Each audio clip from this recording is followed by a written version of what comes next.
Muihanga, Assistant Commissioner of Police, yajumirira abantu abarukwata abakozi b'ebihagaru bakabita kugira ngo abantu baremese bitongore bibyo kwerinda okukora umurimo gwabyo. N'ekizibu eky'okutta abantu mu Bob Justice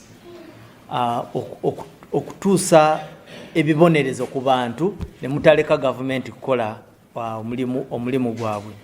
Tugamba nti bwe mubikola nga abantu emmanga eyo mutujjako mutuma omukisa ogw'okujjamu information kati nga kesi ziri zonna zembalaze kati ng'eyo eyeekatwe tulina abantu bangi tukoze search tubadde tukolanga search tukwata abantu ne batuliidinga ku balala kati jo twafunye ebintu ebisi egundi ekasangati naye kati senga omuntu wetwasooka okukwata yattibwa bano bonna abamenyi b'amateeka betuyina abayisa mu 10 bonna baali badde bayitirawo nga tebabafunye.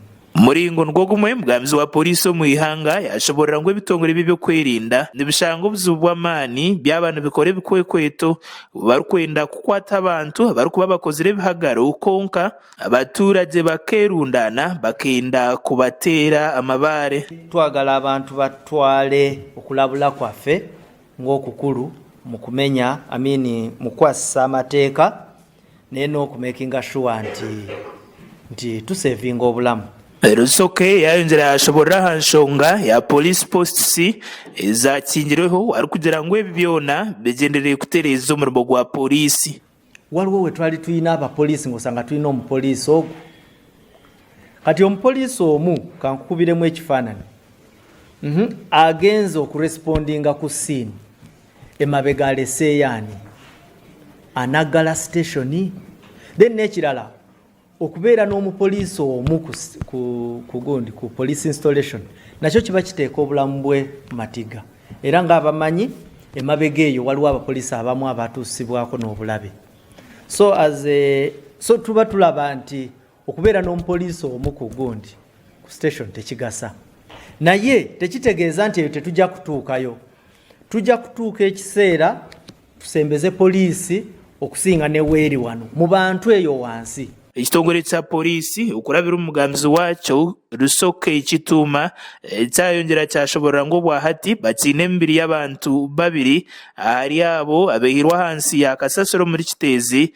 ababanyabuzare babo batakarebekere. Mu mochare yaffe twakakolako emirambo 34 nga kwejo 32 bananyini babafu bakimye babatwala naye wakyaliyo emirambo 2 gye batanaba kujja kukima ogumu gwa musajja mukulu omulala gwa mwana muto. Ebyo bikiri aho ekitongole ekikujunanzibwa hanshonga z'omundu Muihanga kino mu mikono y'abantu bashatu abari enzarwa y'ihanga lya Cameroon hamwe n'omwe ori enzarwa y'ihanga lya Nigeria konkaba abashangirwe bine passport ez'ihanga lya Uganda. Tunawo abagwira abawerera ddala basatu betwakwata weekend ewedde abagwira bano bali bagezaako okufuna passport zaffe za Uganda mu bumenyi bw'amateeka nga bwe mukimanyi passport za bannayuganda ate nga bannayuganda bokka be balina okuba nga basaba passport zino. So abantu bano abakameruni bano babadde bayambibwako munnayuganda omu tujetegereza kubanga ye yabomba tanabakulabikako n'omunigeria omu. Muringo ngogumwe uri umugambizi wa polisi ya Hangoto Michael Kananura yashoborera hari butandu ya basi ekitongore kya Gateway yaferamo abantu 6 abandi 30 bakatunga obuta bw'amaani. Nja kutandika n'akabenje akaguddeyo ku makyaga leero kyazanga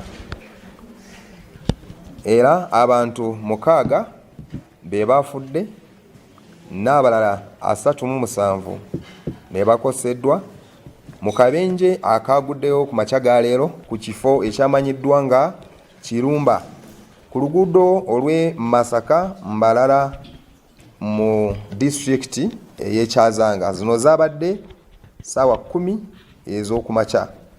Akabenje kano kaabaddewo makati w'emmotoka eya UBM 673K eno nga ya kika kya Fuso, nga n'emmotoka eya UBQ 621Z eno nga ya kika kya Isuzu bus ey'ekitongole ekya Gateway.